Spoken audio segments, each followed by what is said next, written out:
Now come to the next problem.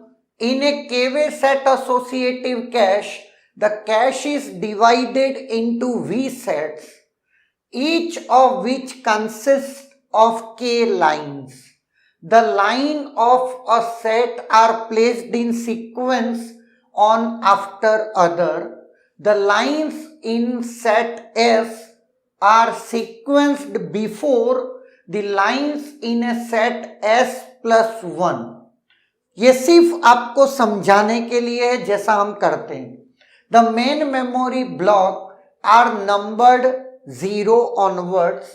The main memory block numbered J must be mapped to any one of the cache lines from, and these are the 4 options.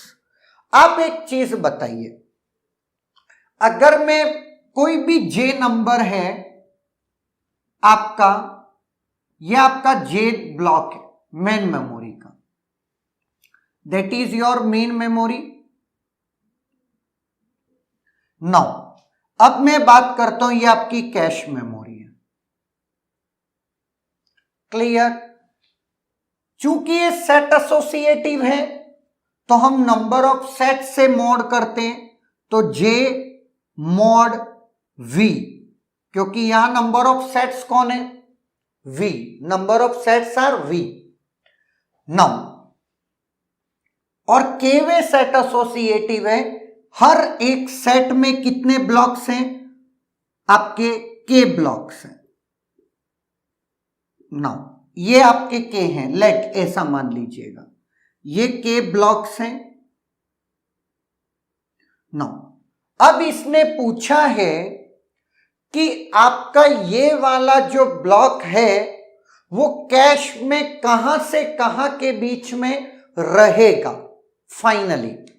तो सुनिएगा, J mod V, ये तो आप ये बताते हो कि कौन से सेट में मैच करोगे, है ना. ये नंबर कुछ भी आ सकता है. लेट ये नंबर 3 आ गया और मैंने k कितना ले रखा? 1 2 3 4 5 6. मेरा k है 6.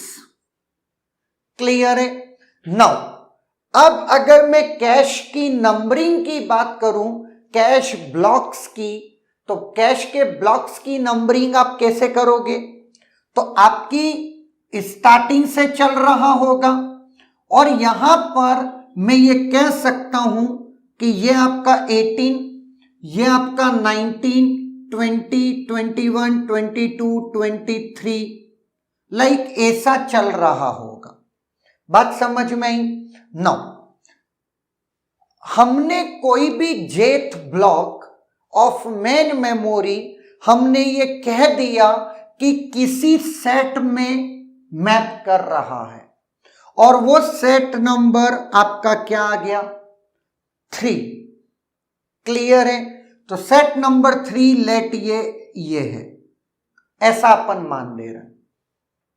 0 से 5 पहले चले गए, इसके बाद 6 से 11 1 सेट नंबर 1 में चले गए, 12 से लगा करके 17 सेट नंबर 2 में चले गए और 18 से लगाकर 23 सेट नंबर 3 में है. ऐसा अपन मान रहे हैं. नाउ तो ऑब्वियस है ये जेथ ब्लॉक 18 से लगाकर 23 में कहीं रखा गया होगा. ऑब्वियस है या ना? क्योंकि एक सेट के अंदर कहीं पर भी हो सकता है. तो ये जो ऑप्शन है आपको ये पता करना है कि कौन सी जगह है. तो J mod V yes into K आप ले लीजिएगा तो आप पर्टिकुलर कैश लाइन पे आ जाएंगे, क्योंकि J mod V आपको सिर्फ सेट देगा, सेट नंबर, लेकिन आपको कैश नंबर चाहिए. अगर कैश का लाइन ब्लॉक नंबर चाहिए तो आपको K से मल्टीप्लाई करना पड़ेगा. नाउ लेकिन इसके बाद से लगा करके कहां तक? 23 तक. तो यहां पर ये 23 क्यों है? क्योंकि जितने नंबर्स हैं उसका एक माइनस है ना, ये क्या आया? इंटू के आपने कर दिया प्लस k-1, ये 5 ब्लॉक यहां से लगा करके नेक्स्ट आपके 5 नंबर मेरे से रिलेटेड हैं। क्लियर है? तो 2j mod v इंटू के प्लस k-1, तो 18 से लगा करके 23 इसके बीच में मेरा ब्लॉक प्रेजेंट होगा फाइनल। तो ए इज द आंसर। अब एक काम करते हैं, अब बाकी सारे ऑप्शंस को आप गलत कर करके देखिए। तो जे मॉड वी आपको क्या दिया? सेट नंबर 3 दिया है या ना? और जे मॉड वी 3 प्लस आपका k-1 आपका क्या आ गया? आपने k अभी ले लिया है 6, तो आप 5, ये 8। मतलब सुनिएगा बहुत ध्यान से, इसका ये मीनिंग है कि कैश के 3rd ब्लॉक से लगा करके 8th ब्लॉक के बीच में मेरा jth block of main memory होगा, है या ना? तो अब 3 4 5 6 7 8, लेकिन ऐसा नहीं है। क्यों? क्योंकि अगर मैं जे मॉड वी 3 लेता हूं तो कैश की लाइन नंबर 18 होती है, ना कि 3। क्लियर है?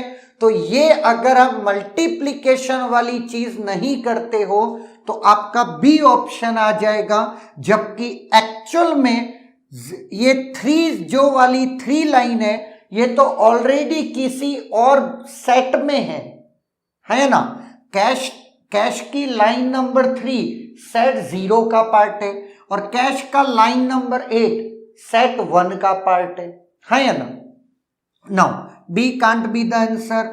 जे मॉड के, यहां पर हम नंबर ऑफ सेट से मॉड करते हैं, ना कि के वे सेट एसोसिएटिव में के से नहीं करते। क्लियर है? तो इस बात का ध्यान रखना। तो सी और डी ऑलरेडी हमारे ऑप्शन नहीं हो सकते और आप खुद वेरीफाई कर सकते हो। ये क्वेश्चन मैंने आपको इसलिए करवाया, ये चूंकि 1 नंबर का क्वेश्चन था 2013 में, लेकिन अगर आपको सेट एसोसिएटिव क्लियर है और आप क्वेश्चन की लैंग्वेज समझ चुके हैं तो ये हार्डली 1-1.5 मिनट का क्वेश्चन है, इससे ज्यादा टाइम ये लेगा भी नहीं। लेकिन यस, जब आप इसे सॉल्व करें तब न्यूमेरिकल डेटा आप एजम्पशन ले लें कि आपने कुछ ले लिया, जे मॉड वी आप किसी सेट में बिलोंग करते हैं, ऐसा मान लीजिए जैसे मैंने सेट नंबर 3 में बिलोंग करता हूं, ऐसा मैंने मान लिया। जब मैं सेट नंबर 3 में बिलोंग करता हूं तो उस सेट में कैश का कौन सा ब्लॉक नंबर है ये तो मुझे पता करनी पड़ेगी। तो उसको मैं number of blocks in A set से मल्टीप्लाई कर दूंगा तो मुझे स्टार्टिंग ब्लॉक नंबर मिल जाएगा उस सेट का, और बाद में सारे के सारे नंबर में लिखता जाऊंगा। तो ये जो 23 है वो कुछ और नहीं है, जो भी मैंने मल्टीप्लाई किया था जो मेरा आया प्लस k-1 है ना। तो इस तरीके से आप प्रॉब्लम को सॉल्व कर सकते हो। ये भी एक तरीका है प्रॉब्लम को सॉल्व करने का। क्लियर है? Is there any doubt?